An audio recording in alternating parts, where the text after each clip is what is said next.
Hello and welcome to the Everything Considered podcast. Today I'm very honored to have Dara Wells join me. Dara is an end-of-life doula, a yoga teacher, and a Reiki practitioner. I think you're going to find this conversation very interesting. Thank you so much for joining us today. Well, hello everybody. I have Dara Wells with me. Dara, thank you so much for coming on today. Oh, thank you. It's an honor and I'm grateful. I had such a nice conversation with you a few weeks ago, and I thought it would be of great benefit to our listeners. So, can you tell us a little bit about your background? Sure. I'd say by trade, I'm a dancer. I've danced for the majority of my life professionally.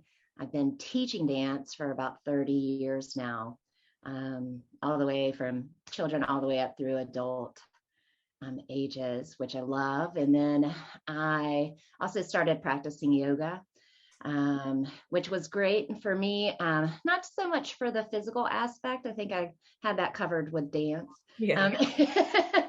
Um, yeah, it was more for the mental and emotional awareness and the getting underneath the surface of why do I do what I do? Why do I react the way that I do? There were also, let me back up a little. So, teaching dance, doing that. And then when I was 32, I had a stroke, an AVM, and which is when you're just born with a malformed artery in your brain. It erupted and then clotted. So that resulted in the stroke as well as a craniotomy. So going from that aspect, I was kind of at the peak of my teaching career with dance, like doing very well, independent on my own, obviously very physical, great shape. To go from that to not being able to walk, having to relearn how to brush my teeth, all of these things kind of being trapped inside of my body. And I knew that I knew how to do things, but couldn't figure out the steps to get there or recalling words. That experience was a real eye opener for me, to go from being completely independent to then dependent on everybody around me for everything. And yeah, it was truly one of the biggest blessings, one of them, that's happened in my life, where I was able to reassess, also, who am I if I'm not this dance teacher, if I'm not this, kind of identifying the roles that I was so attached to, and then rediscovering who I was without this. Who am I underneath that? What's the one constant of who I am and what I do, regardless of the external things, because I taught dance, I was a performer, I practiced yoga, I did this, but looking at kind of what's underneath that. And that led me, I think, also into yoga. I'm also a person in long-term recovery. So what that means is that it'll be actually 9 years, April 18th, that it's been since, yeah. So not only, I think, that near-death experience with the stroke, but I would also say almost like another death with going into recovery, of being able to separate or rediscover the life I wanted to live without something that was masking or hiding uncomfortable things I didn't want to deal with. Right. You remove that, and then all of a sudden you're having to face reality. Like, this is life. This is what it is to feel excited or hurt or disappointed, and dealing with those everyday experiences from a healthy standpoint, a very aware, realistic look at not what I want things to be, but what things are right now. So that led me into yoga, recovery. From there, I became a recovery empowerment specialist for addiction, and a wellness coach.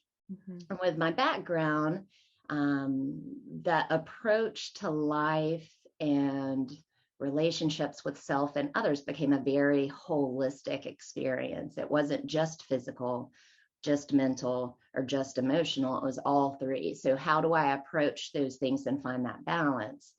And I often wonder, with my background as a dance teacher, I also worked as with special education with children with emotional behavioral disorders.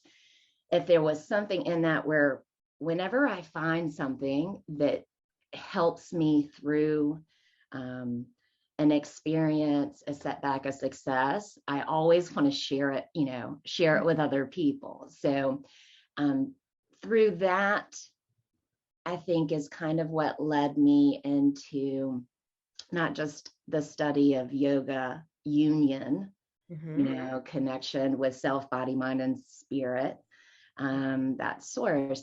I never wanted to do the yoga as a teacher. That I was just more curious for myself, but here I am, teaching, also teaching yoga. And that's mainly an evening job because adults and children are in school or work during the day. During the day. So then I teach at night. Right. And then during the day, I was brought to working with that our elders, an older population. So during the day, I go into retirement communities, assisted living facilities, and I teach something called Ageless Grace. I'm certified in that as well. It's a brain and body fitness. So I go into the assisted living department, and then as well as memory care to help facilitate working out brain and mind. And I get to bring yoga into it, and then becoming aware of what's our body need right now, what's it's going through, what am I experiencing, how can I enhance or process that a little bit more. And then with all that, the more I got into that and the more I did it, the more connections and being able to experience those friends experience life in a new way.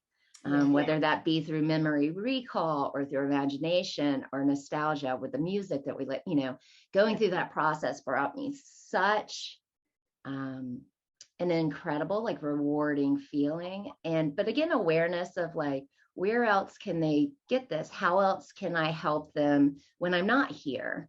And facilitating that thing is what brought me into discovering death doula or end of life doula.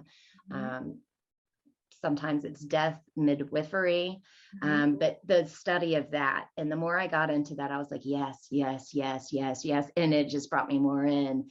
At first I looked into, we have such incredible human beings sharing their gifts through hospice nurses, CNAs, there's so much out there, but there seems to be a little gap in between all of those different aspects of how we approach our end of life process. And so I was very attracted to becoming an end of life doula to help kind of connect all of those different aspects of the process to make it a more holistic approach where there's kind of a connection between all those different facets. I'm excited about that because, we have gone to great lengths in our society and still really have a ways to go where birth is concerned, and in making that more of a holistic experience, bringing some honor into and respect into that process for the birthing mother and the child. But I see death as just another birth. So hearing you say this is extremely exciting for me because I'm a person who had a near-death experience, and I was around a lot of people that, didn't survive or that were in that process as well. And there's just that piece missing, isn't there? There's a piece missing in terms of bringing that person through the portal or being with them as they move through that place, and just holding space for them during that time, holding their hand, looking in their eyes. This is not what most people are experiencing at the end of life. And I think, and you and I touched on this when we talked, that Indigenous cultures get this right. They get it right. And with our industrialization and our modernism, this has fallen through the cracks. And I think what you're bringing to the table is incredible. Oh, well, thank you, as you as well. I mean, that conversation, that 12-hour conversation at the coffee shop we had was just so, it was enlightening. And um, I love that you're bringing the awareness to it. And I think you're absolutely right. It wasn't so long ago that the end of the life transition or experience, it happened at home, Yeah. as did the entire aging process. Our loved ones, our elders were with us. We saw the whole process from, beginning to end within the family and the community. And as you touched on, I think we're at this point where it's become further and further away, to where now we don't even see the aging process. I mean, if Botox and the serums and the don't Oh, let them see you age and the cover up the gray, it's yes. that's become part of society as we age. Thankfully, and maybe not even enough, we have places where people can go to the age, but it doesn't happen at home anymore. Yeah. So I feel as though death has become something further and further and further away from our daily life, which makes it a little more unknown. Hmm. Right. And that's what's scary about death, is the unknown Right. and the letting go process. And I Hmm. feel like when we don't see our friends and loved ones going through the actual aging process of physically changing, Hmm. emotionally changing, perspectives changing, because we don't see it day to day, we just see it when we go visit. It's something that happens somewhere else. And in my own opinion, unfortunately, death itself has become a medical procedure that happens somewhere else, completely unaware to us.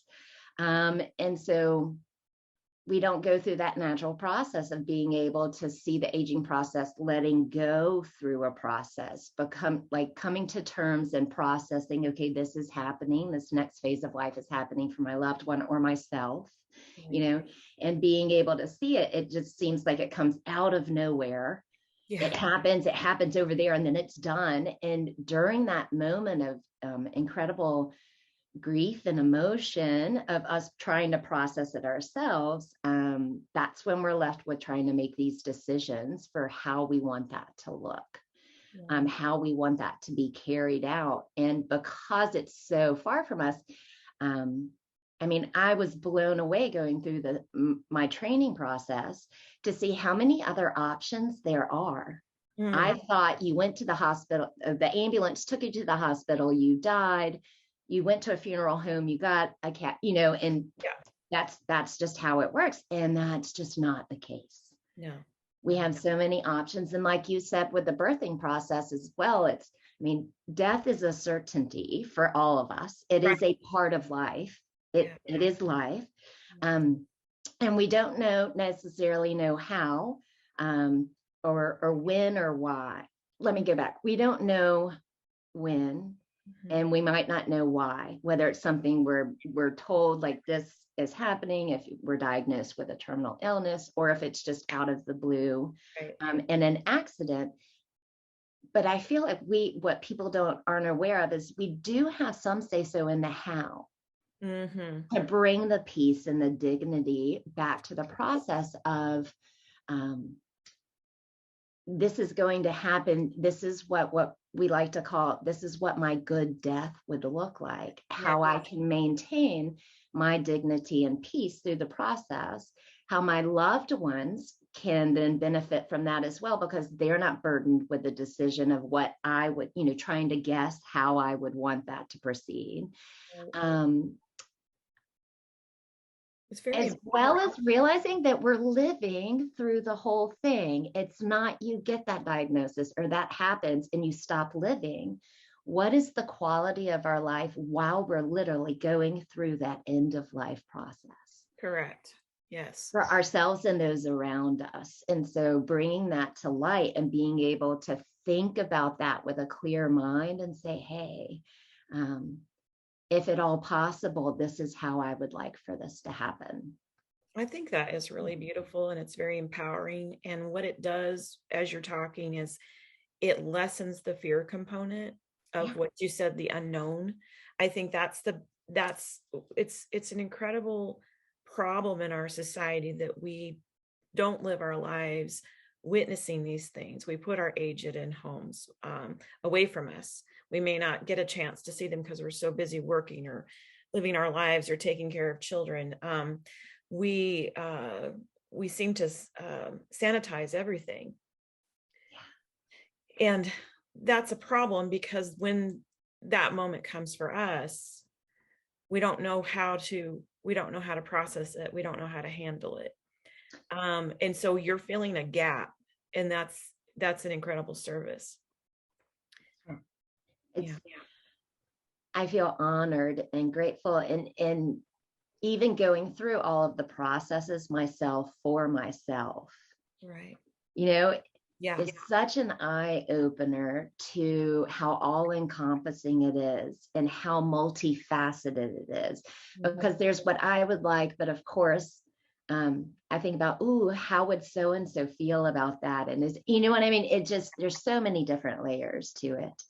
Um, and as you were, and the thing is that it doesn't have to wait until the very last moment. No. So somebody can benefit from this being absolutely healthy, vibrant. There's no reason to be, think that it's coming.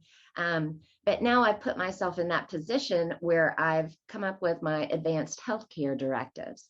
Should I get into a situation where I can't speak for myself, I have a healthcare agent who can speak for, who knows my wishes, Yes. who can follow that through.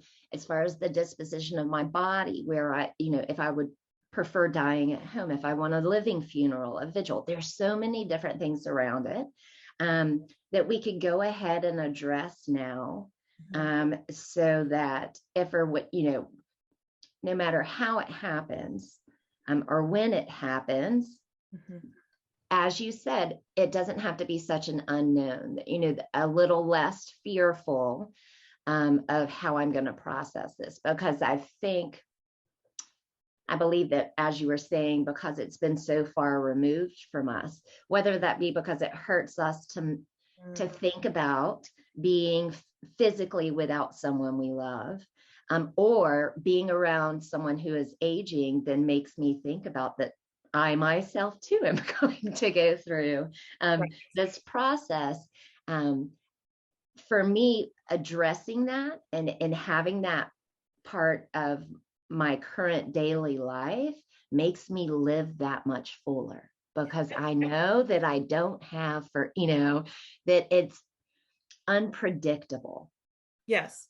And so each moment, and you and I both have that near death, experience, to where I think something shifts within us. Yes. How we approach life, how we approach ourselves, and obviously how we approach death. Yes. So what are you, but between here and there, loving the people around me, how I live my life, how I love myself, what I want that to consist of. I want that to be, I want that to be present in my thoughts and my actions. We live more fully when we get comfortable or work towards getting more comfortable with those transitions in life, that transition in life. I mean, I've definitely found that in my experience. It's, the fear component. I did not realize how much fear I really had inside until I had to face that and then kind of cross over that threshold and then back. And I'm not fearful of it anymore, but I feel like um, in our culture, it's just such, it's the boogeyman behind the curtain. And then you move the curtain and it's nothing to be afraid of. It's us. Yeah, it's us. That's It's what's us. behind the We're curtain. behind the curtain. That's right. Like, oh, you. I know. It's always you. Yeah. And yeah. And I think if we can develop some comfort with that, more comfort in our society, understanding, then it becomes something that's much more natural. And we will tend to live our lives in terms of having appreciation and gratitude for the moments that we have here. And I feel like, I get why we've modernized and done things a certain way that it is for people's comfort, but there's a problem in comfort, isn't there? I mean, there's a problem in seeking comfort because, like you had alluded to earlier, it was those gaps that you had to come in, the gap, the place where there's no uh, activity, that you Right. have to kind of like be confronted with uh, feeling your feelings, feeling uncomfortable. What do? We medicate our feelings now, right? I mean, and I'm not saying, when I say that, I'm not saying that that isn't helpful sometimes, but what I'm saying is, like, it is something to pass through that we deny ourselves. It's a part of life that we avoid. Yes. So are we living wholly, fully? Right. If we're only hand picking the parts that we want, Yeah. and if we want to attempt to do that and live life fully, how do we go about that in the most comfortable, safe, and healthy way possible? um Right. and everyone is different, and how beautiful and unique that is. And so in regard to um, the end of the life process, or being an end of the life doula, like, you can't, or even our own preparing for our own end of life, you don't know exactly how it's going to go. So you come up with an idea and a plan, knowing that, again, with transitions, it might not turn out the way I expect it to or want it to. Am I equipped with the coping mechanisms to deal with that and stay present with it? Mhm. Whether that be for my own death or the death of someone near me, Right. and being able to honor that person's wishes, even if I just want to keep them here as long as I possibly can, and that's the goal. Like, that's what medicine is for, to keep you alive as long as, but Mhm. there's some people, myself included, where if it's my time, I'm ready to go, Yes. and so, in as much as it might pain those around me to lose me physically in this body, I don't want to do that artificially, Right. you know. But these are questions that we have to come up with. And then that's the other side of the end of the life doula that I also appreciate, is sometimes you're working with the person who's actually going through the process. Sometimes you're working with the loved ones. If I want to honor my loved one's wishes, but it's something I'm not capable or comfortable of, is there someone there that can still honor those wishes so I can be fully emotionally present with a person, but maybe that's not something I'm comfortable with doing? Um, so again, allowing them the respect, honor to Mhm. die with dignity and with peace, in a way that where everyone can be part of the experience together in a safe and healthy way. That's the individual, honoring the individual and empowering them to make choices that they feel are dignified. Um, you For know, them, for them, for and not, them. yeah, and not this one size fits all of, this is how we do it. um Thing is, it's not good, and we don't even think about it until we're in that position. Whereas what you're saying is that it really does, it's quite a relief to have these things discussed and filed and put away, so that so that when that time comes, you have a template, and the people around you have a template.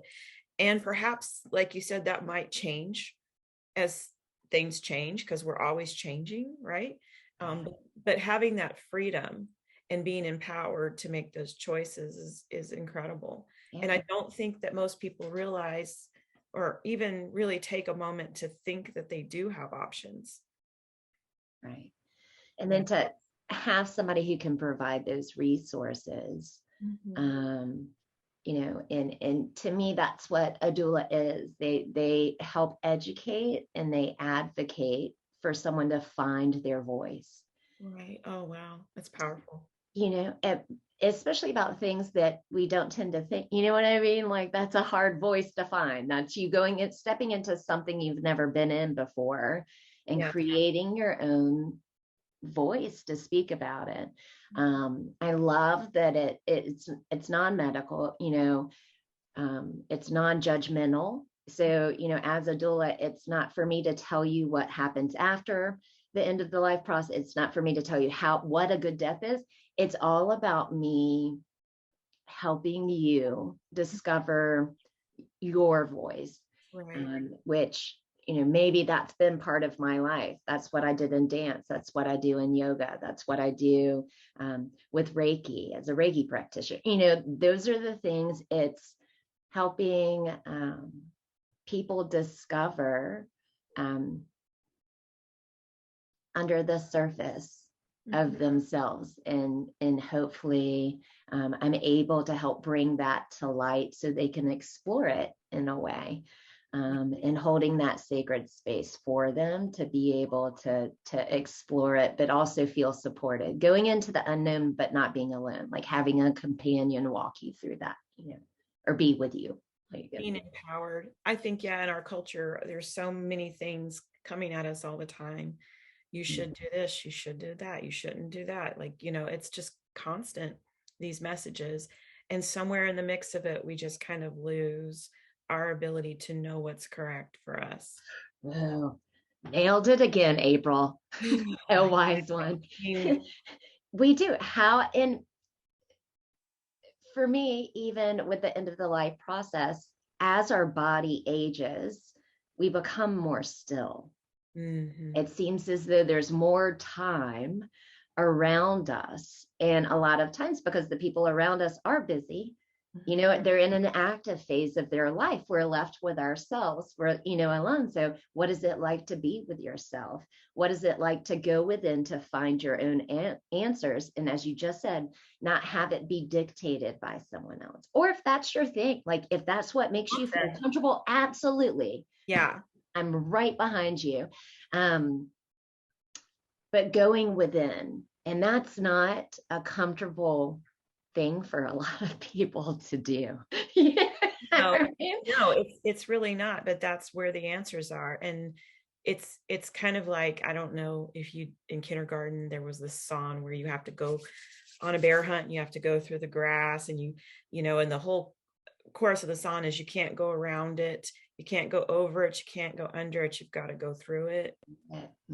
And it's like you can postpone these things, but at some point we all have that moment where we have to confront the gap, the quiet, the stillness, and really feel into that and allow ourselves to feel those difficult things and those wonderful things. There's a certain ecstasy and bliss within that gap as well. Absolutely. And I believe that for myself in my conversation with you, there was a moment where those things were no longer good or bad. Right. They weren't unfortunate or fortunate.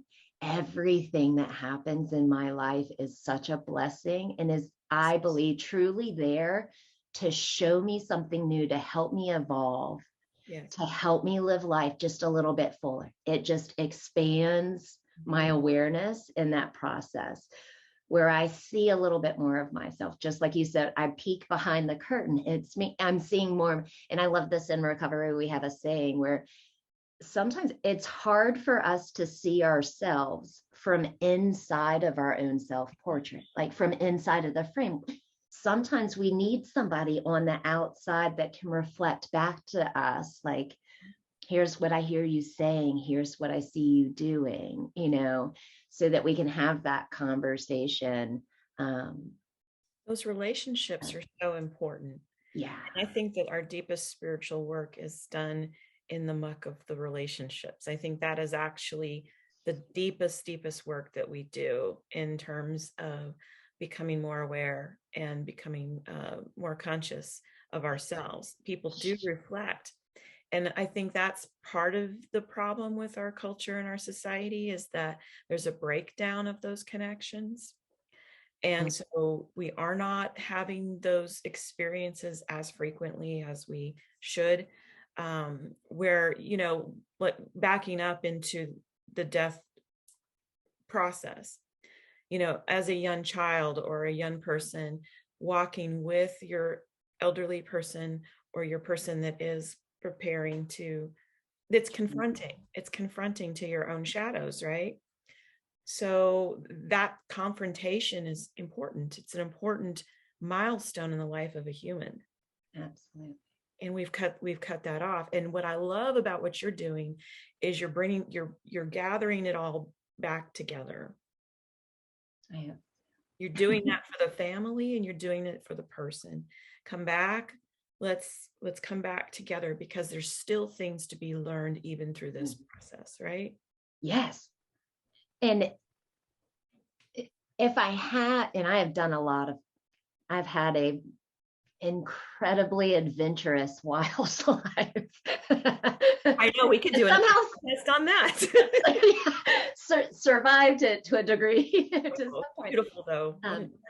To bring me here, but and it's not even a regret. It's so interesting for me to look back at certain experiences I've had in my life where I just turned my head and just let it slip right by me, when it could have been one of the, had I had the courage or awareness or know how to stop and look at it, right. And be okay with sitting with being uncomfortable. Yes. That maybe I would have repeated that lesson 4 more times. Right. I know. I definitely, I see. Yeah, but I think it's, that same thing you were just speaking on, of the relationships. And until I was able to become very honest with myself, as honest as possible with myself, and doing my shadow work and looking at what I was doing, why I was doing it, what I wanted, and how my behaviors were not taking me closer to what I wanted. Being able to see all that, like I wasn't able to have honest relationships with the people around me. Yeah. I was still trying to portray, I want to be seen as this person, or I want to be that type of person. Right. And so that was that filter I was going through with all my relationships. So it wasn't a direct relationship. Right. So it took that having that relationship with my own self, can often be quite uncomfortable. When I came to those realizations and then started interacting with my loved ones from this place of honesty, and not this place of, that would make you feel uncomfortable if I said that, so I'm not going to say it and I'm going to hide that truth. Yes. That's that's hard for for everyone. Oh, absolutely. You're so right. We can do a lot of hiding in our society. A friend of mine calls it sending your representative. Oh, right? I mean, we do that on social media. We do that with people we don't have to see very frequently. It's interesting because when you have a house guest, and we moved far away from home a long time ago, so we don't have a whole lot of house guests. But when they stay with you for a while, it's like the first few days you're kind of nice and polite, and then something happens and you start to like be you, and it creates a little bit of friction. But I think that friction is really important. I think that's where we start to really see who we are, in terms they are serving as a mirror to us. And if we miss that, we've missed something big. And in this whole process of dying, witnessing illness, witnessing decline, witnessing being a witness of the hard things in life, we're just robbed of this incredible opportunity to really see ourselves. See ourselves and be of real support to the ones who are going through it. Yes, because that's what we want to take away. I shouldn't say we, or I believe as human beings, we want to fix things. We don't want the people around us to suffer. We don't, we want to help, and we want, but are we really doing that?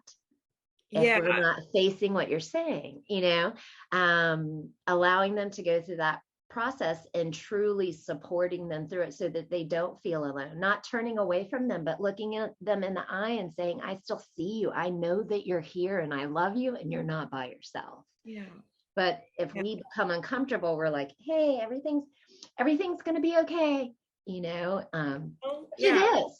which Yeah, it it is. will be okay. And yes, absolutely. Whatever happens, well, that's what we will be fully present and be here with each other as it happens and deal with it together. And whatever feelings, emotions come up are okay.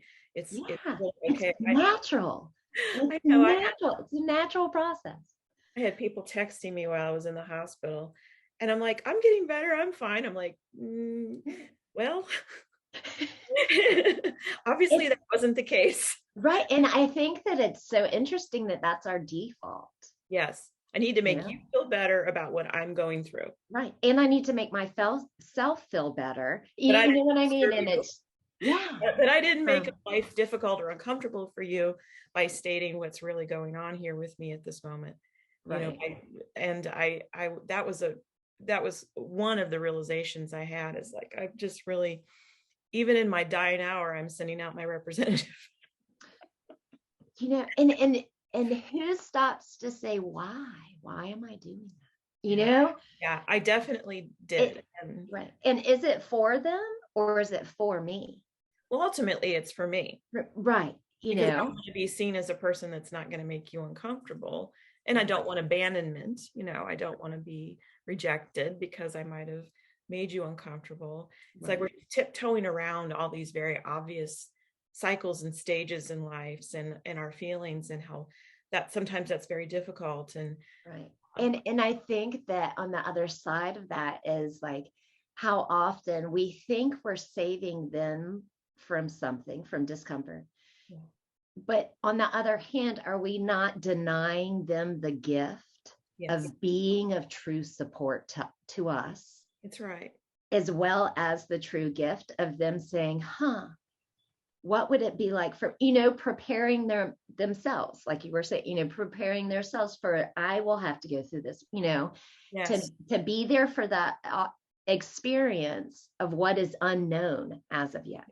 And by denying them the honesty of what I'm feeling and going through and my frustration, and I'm angry and I'm sad and I'm relieved and I'm happy, not allowing people to see that part of it, so that again, it's a little more unknown and it's a natural process. And it's so, I don't know if it's odd or interesting or both, that it's the same process we go through at birth.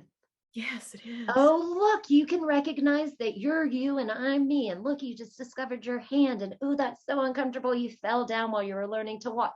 We Right. look at this and we revel it and we say it's great. And that's how we come in and we go right back to it if we're gifted with old age. Yes. Oh, you can't walk anymore. You're falling down when you're walking. Oh, you need help for that.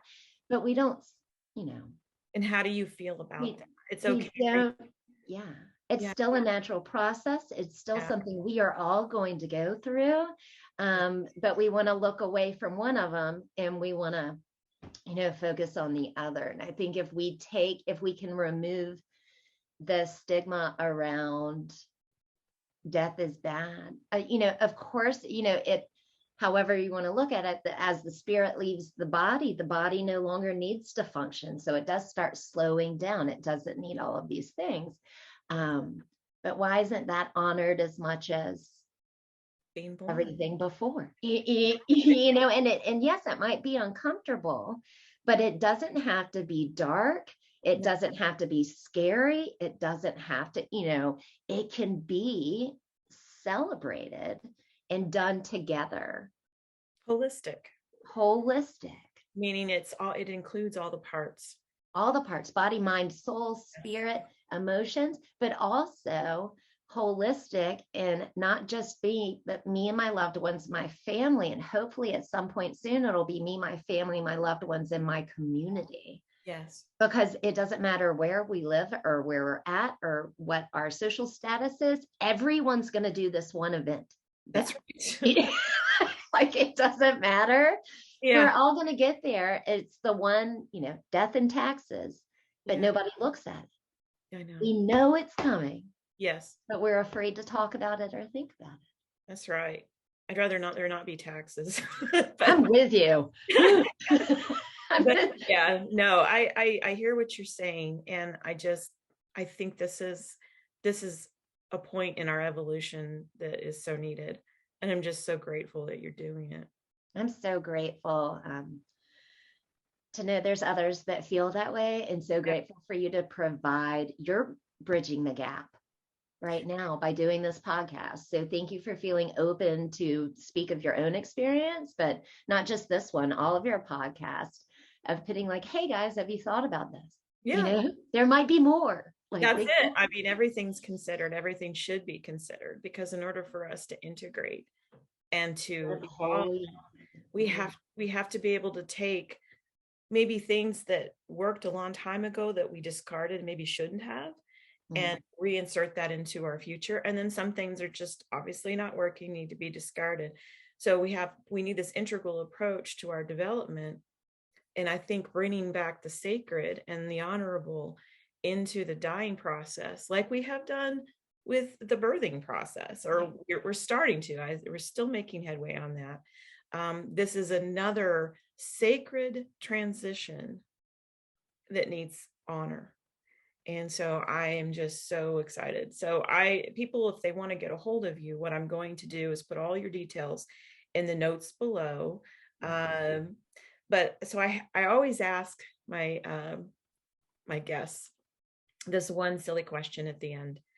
And it is, if you could live at any time in history, when would that be and why?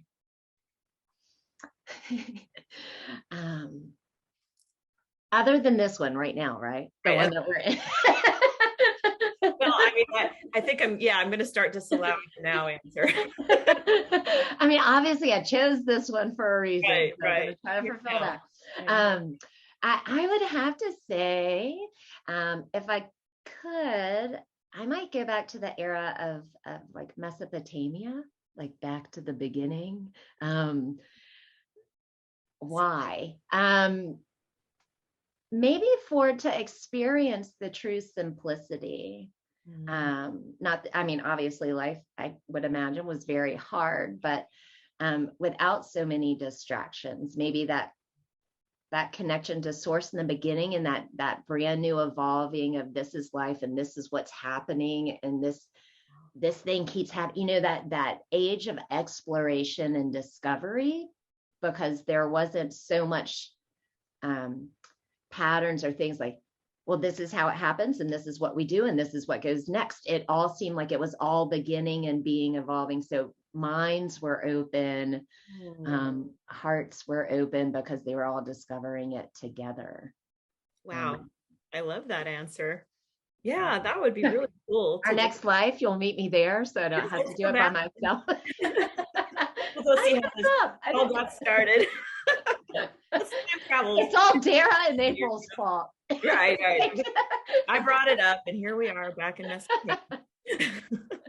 That would be fascinating, and I absolutely love that answer. And I absolutely love you.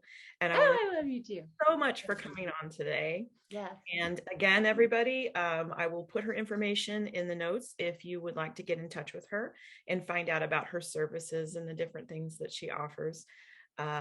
It's Balance and Grace. Balance and Grace. Yes. Thank you so much. Thanks so much for joining me. You have a fabulous day. Thank you, April. Bye.